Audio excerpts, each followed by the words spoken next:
All right, and we're back. This is part five, quotations. Quotations. Quotations.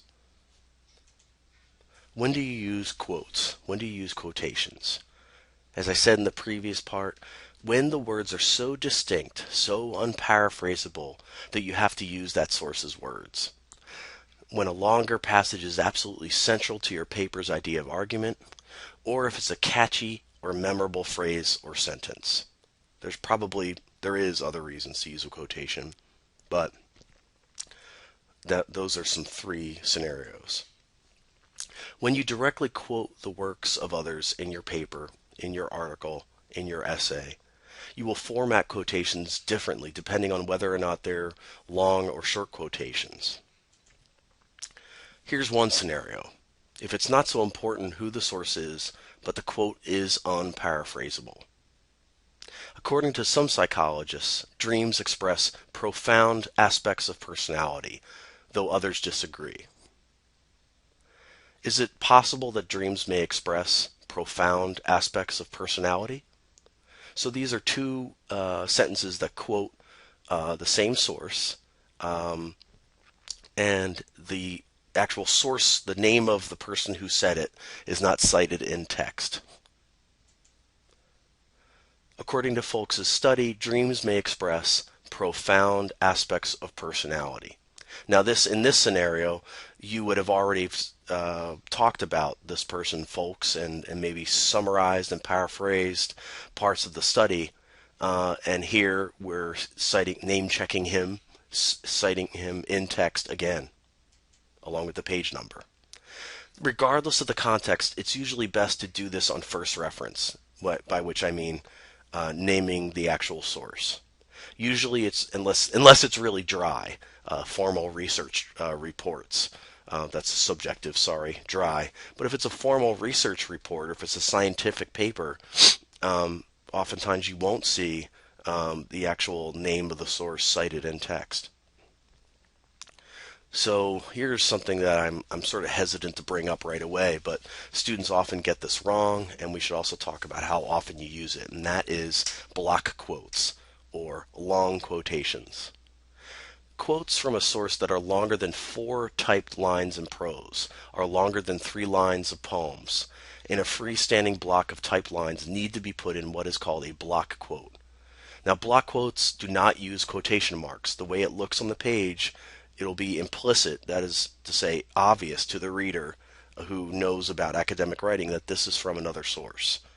The quotations are on a new line indented 1 inch from the left margins, that's MLA style, or 5 spaces, APA style.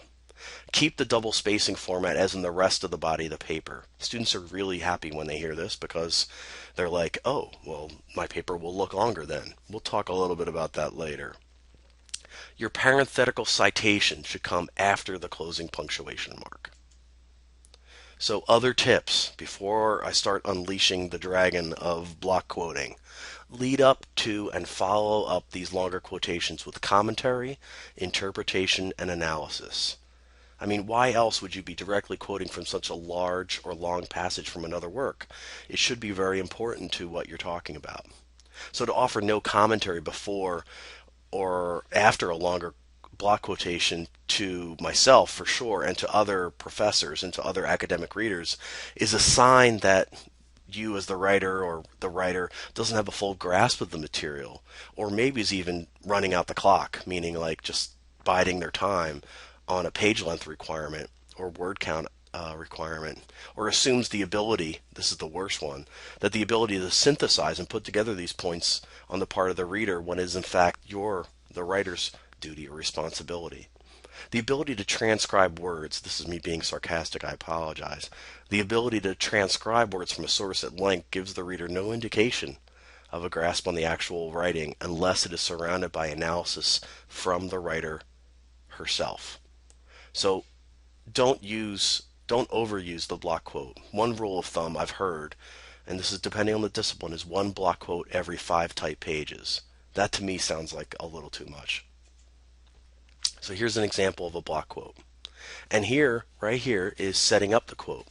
Nellie Dean treats Heathcliff poorly and dehumanizes him throughout the narration.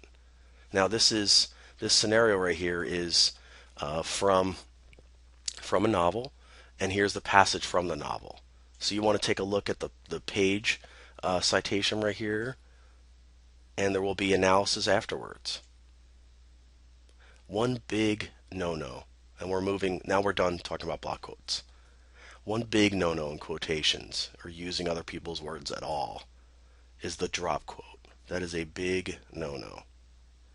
More often than not, unless the context is already amply provided, and this is the most research-centered reports in some disciplines, the college writer does not just drop a quote and run. Here's a drop quote. Students frequently overuse direct quotation in taking notes, and as a result, they overuse quotations in the final paper. Lister 46. That's a drop quote. And it should never be done in a paper, ever.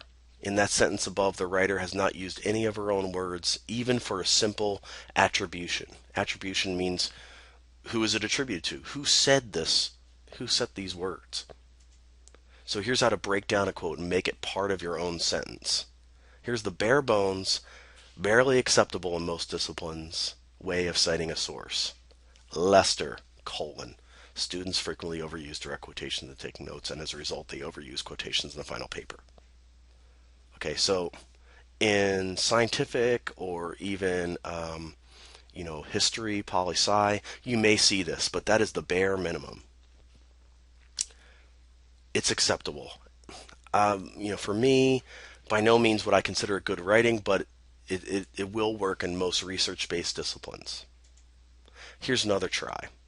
Students frequently overuse direct quotations in taking notes, Lester writes, and as a result they overuse quotations in the final paper. Now the scenario for this is you've already set up what they're talking about, what you're talking about, this book by Lester, and what you've done is broken up the quote. We have told readers who is asserting this point mid-sentence. There's Lester writes, see it in bold? And by doing this, we engage our readers by citing its source before the sentence is over. How do you break up a quote? It's usually done grammatically in the logical place in a sentence, usually between independent or dependent clauses. So in the example above, it's between one independent clause and one dependent or almost independent clause by itself. And it's also before a coordinating conjunction. That is to say, and. Tips on using a quotation. The signal phrase. That is very, very important. The signal phrase is a phrase or clause, nice typo, Professor Nestor, before the quotation that signals to the reader that either a direct quote or paraphrase is about to follow. You're signaling to the reader that you're using somebody else's words or ideas. So here's an example. Students frequently overuse direct quotations in taking notes, Lester writes. In the example, Lester writes is the signal phrase. It's so called because it signals to the reader that somebody else's words are being used. Some of the most common signal phrases. Smith suggests that. Smith argues that. And the old trustees stand by. Smith writes that. These are all fine signal phrases, but a research paper that contains many quotes can become rather tedious to read if every quotation is introduced in the same manner. So here's a minor list of signal phrase friendly verbs. And again, this depends on the discipline. Acknowledges, adds, admits. Sorry, I just touched the microphone. Agrees, insists, notes, observes. If you've read any academic writing or any journalism, you've seen these verbs being used to signal that somebody else's thoughts or writing or words are being used. Signal phrases are essential to create the bridge between your own voice, your own words, your own ideas, and that of another you are incorporating into your essay or your idea. When done well, not only does it indicate the author, but it enables you to add some context to the words you're quoting. So here's one. by creating that space between the signal phrase and the quoted material, you get to actually add some context. Lester, a nationally known authority on composition theory, contends that student writers frequently overuse direct quotation in taking notes, and as a result, they overuse quotations in the final paper. So in this scenario, you're telling people that it's Lester who's saying these words, but you're also telling us that you've looked into who Lester is and why we should pay attention to what he's saying, and it also shows a little bit of a interpretation what that word contends. You're not just saying he writes it, you're actually saying that he asserts it, and that by the implication of that word contends means that other people don't feel the same way. So I think that's yay for me, yay for this quotation. Some potential mechanics problems, the quote within a quote. Sometimes you'll come across words quoted from another writer in another work. You should not use that passage quoted as your own finding. You need to cite that it was found in somebody else's work. So if you're saying Susan Sontag's quotation that appears within Daniel Nestor's essay, that's me, you cite it by writing quoted in after the quote. So you can look at the writer's handbook for examples of this, but here's just an example. According to Susan Sontag, taste does no system and no proofs, quoted in Nestor. So we're imagining that I have an article where I am quoting Susan Sontag, and you found this quote in Nestor, not in the original Sontag. So you've summarized readings and other texts, you've paraphrased, and you've worked with quotes. What's next? It's commentary. We'll be right back.